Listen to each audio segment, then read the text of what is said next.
Allez, bonjour à tous. Aujourd'hui on se retrouve pour une petite explication concernant ces certains filtres. Vous êtes nombreux à me demander pourquoi le filtre il bouge, pourquoi il se déplace.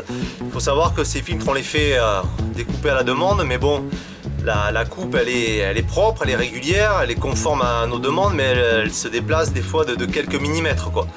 Donc il se trouve que suivant les filtres, des fois ça rentre pas, mais ça rentre pas de pas grand chose. Le but qu'on a fait, parce qu'au début les gens comprenaient pas comment les installer, c'est qu'il vient vraiment se clipser, écoutez, tac, vous voyez, il est clipsé. Du coup, il sort pas quoi, mais des fois il suffit qu'il y ait quelques dixièmes de millimètre en plus pour qu'il vienne légèrement ne pas se clipser, vous voyez. Tac, il faut vraiment y aller doucement quoi. Donc il arrive aussi que la matière travaille hein, parce que c'est du PET, mais suivant les températures, le chaud, le froid, elle a tendance à se rétracter, mais c'est infime quoi. Donc si vous voyez vraiment que votre filtre ne rentre pas, ne vous inquiétez pas, il vous suffit simplement l'aide d'un petit tournevis, de le prendre comme ceci, de mettre l'adaptateur à plat pour pas appuyer sur la matière et simplement venir gratter comme ça le côté, vous voyez, faire le tour doucement pour essayer de gagner juste ces quelques petits millimètres. Vous voyez ici il y a un petit défaut, celle-là elle sort de l'imprimante, normalement c'est moi qui le fais, hein. Je les teste tous mes filtres pour qu'ils rentrent correctement, mais voilà, c'est vraiment pas grand chose quoi. Le but que je voulais aujourd'hui c'est de proposer vraiment quelque chose, tac, vous voyez, il rentre vraiment à la perfection et il ne bouge pas quoi. Donc voilà pour cette petite explication. Ensuite, pour venir le positionner, si vraiment le filtre il flotte et que vous n'arrivez pas à l'emboîter comme ceci, rien de plus simple. On le positionne à plat, on prend le caisson et on vient le positionner comme ceci, on l'emboîte. Ensuite je vous ai rajouté ce petit élastique. Beaucoup ne savent pas à quoi il sert, mais en fait il vient à faire ceci. Voilà. Désormais, même lorsqu'on fait la bascule, il tombera plus quoi, l'adaptateur ne pourra pas se désolidariser. Toujours j'ai gardé la petite vis sur le côté hein, qui va venir permettre de sertir au cas où on ait perdu l'élastique et que malgré tout on veut plonger mais qu'on n'a pas envie que l'adaptateur parte au fond de l'eau.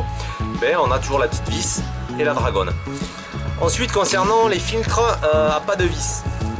Donc actuellement il est toujours impossible de réaliser un pas de vis correct quoi. À savoir que le filetage qu'on voit sur des bagues adaptatrices, il est vraiment très fin quoi. Moi avec l'imprimante 3D je peux pas réaliser quelque chose comme ça, et même si j'y arrivais dans le temps, à force de visser, dévisser et de sertir, ça tiendrait pas du tout quoi. Et cette matière va partir et elle va se coincer et ça va poser souci quoi. J'ai essayé, ça n'a pas fonctionné. Donc pour le mettre, rien de plus simple hein. On pose le filtre comme ceci et on vient, vous voyez, en appuyant sur les 4 angles, l'emboîter. Vous voyez là il est bien rentré, il est dedans.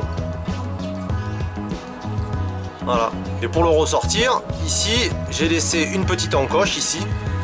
Le but c'est pas de sortir une fois qu'il y est quoi. C'est de garder l'adaptateur et l'ensemble fixé quoi. Parce que si on le met, on le sort, on le met, on le sort, au bout d'un moment on va se retrouver avec la matière à l'intérieur ici, là où il y a le pas de vis, qui va s'user et votre adaptateur ne tiendra plus. Donc le top, c'est d'acheter des bagues de conversion comme ceci. C'est-à-dire on met une bague dessus, ça coûte une dizaine d'euros hein, et désormais tous nos filtres et tous les filtres, que ce soit M67, M55, M35, vous pourrez les adapter dessus avec simplement des bagues de conversion. Donc il y a des bagues de conversion montante et des bagues de conversion descendante. Donc vous pourrez faire à peu près tout ce que vous voulez quoi. Idem pour le M55. Donc c'est celui-là je pense qui est vraiment le plus pratique et le mieux fini et le plus solide hein, de tout ce que j'ai pour les filtres à pas de vis.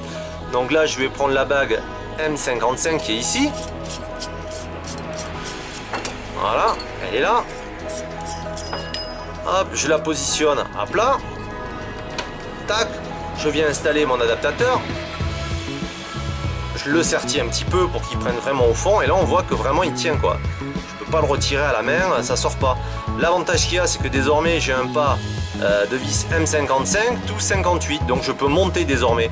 Je peux passer à 58 et venir sur du 67.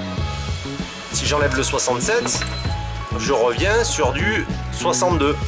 Et du coup, je peux désormais ajuster tous mes filtres et tous mes adaptateurs suivant, suivant ce dont je dispose. À savoir que le champ de vision en grand angle est vraiment pris sur les côtés. Donc plus je vais monter en filtre, comme ceci, plus je vais réduire mon champ de vision, quoi. de grand angle, je vais passer à l'angle maro. Mais voilà, la plongée en grand angle c'est bien, mais avoir de la déformation sur les côtés c'est pas top quoi.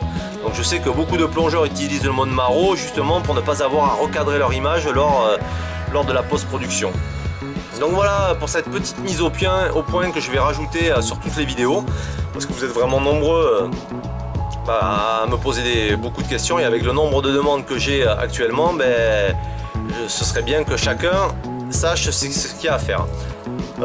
Ces bagues on peut les trouver facilement sur Amazon, hein. Je sais qu'il y a un distributeur chez qui je me sers régulièrement qui s'appelle X-Source, qui est rapide, efficace et qui fournit des produits de très bonne qualité.